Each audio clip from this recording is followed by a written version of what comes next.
Alright, magandang gabi, magandang hapon, magandang tanghali, magandang umaga sa ating lahat mga kaguro, sa lahat ng mga taga-subaybay po natin sa ating pag-aaral. At ang mga nakakaraan ay ako po ay nagtuturo ng Korean language. Pero ngayon naisip ko na instead ng Korean language, ituro ko yung Hebrew. By the way, sa Korean language ay pinaparamis ko sa mga estudyante, which is true naman, na in 2 weeks kaya nilang bumasa, kaya nilang sumulat, kaya nilang bigkasin, kaya nilang unawain yung Korean language. Ngayon naman, pag-uusapan po natin ang Hebrew. Okay? So, sa Hebrew alphabet, yun lang muna pag-uusapan natin. Pagkatapos natin maintindihan ang Hebrew alphabet, titignan natin at kung paano basahin yung mga nakasulat sa Hebrew. Kasi maraming ngayon maraming turo ngayon na pag tinignan mo, hindi yung talagang basa. Alright, simulan muna natin sa letra. By the way, itong letra na nakikita nyo sa akin, Hebrew alphabet po yan. Ito po yung pangalan ng ating creator. Pero ito po ancient letter po ito, ancient.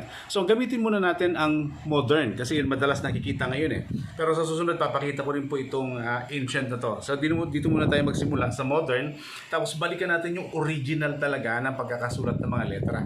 Alright, magsimula muna tayo sa mga letra o sa mga nag-aaral po ng Hebrew. Narito po ang mga letra, okay? Ito po ang letra. Ang basa po dito ay Aleph, okay? Aleph. Aleph. Okay, sabi niyo po Aleph. Aleph. Okay? Kaya pag sinulat itong Aleph tapos isulat itong Lamed, ano basa dyan?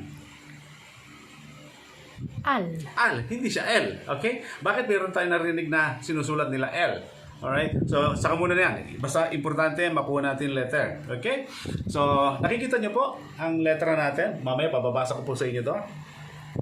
Ito po ang Aleph. Aleph. Diba? Aleph. Okay. Next is, ano basa dito? Bet.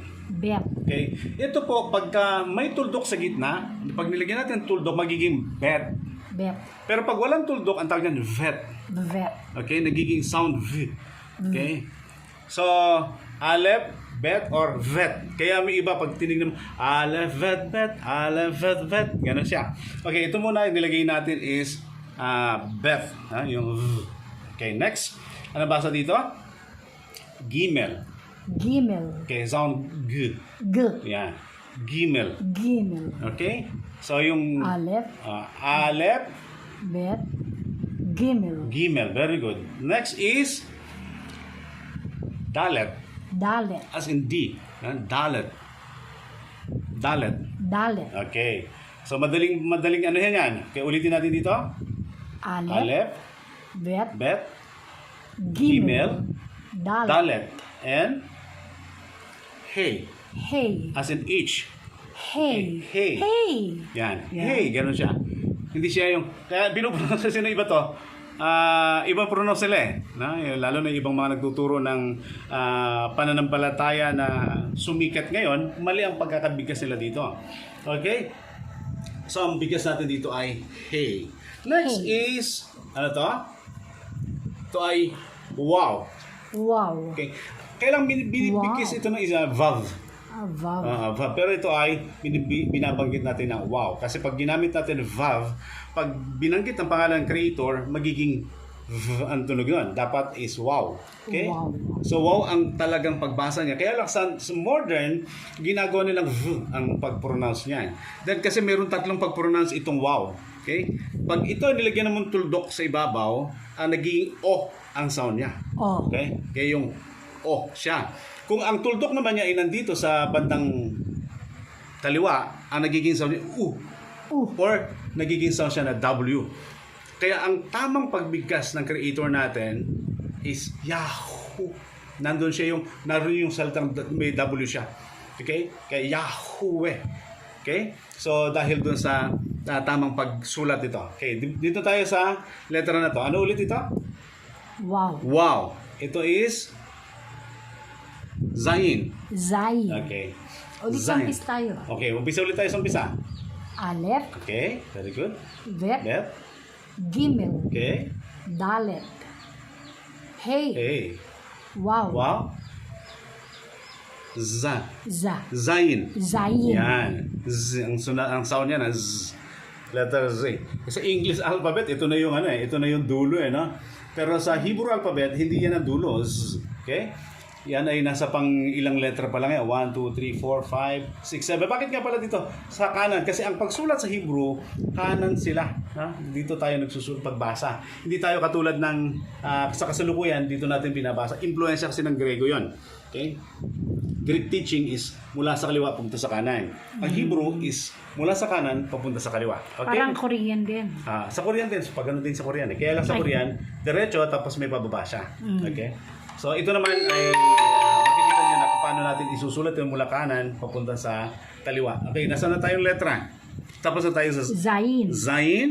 Next is Khat. K. Parang CH ito, pero ang pronunciation Khat. Yan, pero parang may dito, Parang may halak. parang may halak kasi mga Koreano may ganun din. Pero sa Hebrew, Ano? ganun ang pag-pronounce niya. Yan, Khat. Kaya nga, K. okay. Yung iba kasi pinopronounce ito, chet. Chet. Iba kasi baka maging shet. Oh. Pangit, mali yun. Yung pagbigkas yan. Ulitin natin. Aleph, Aleph, Bet, Gimel, Dalet, Hey, Wow, Zayin, may T sa dulo. Ak, Okay, very good. Next is Tet. Tet. As in T. Tet. Yan, basta may nakitang ganyan. Tet yan. Okay? Ay, ganun mo po. Okay, kita ba? Nagiglear. Okay. Yan. Tet. Tet. Okay, next is ano to? Kudlit lang yun. Ay, ano po yan? Yan ang yod. Yod. Yod. Okay? As in Y. Okay? Iba yung yod ng ancient. Iba kasi yung ancient eh. Ito kasi modern ito eh. Okay, Yan po ba yung paleo?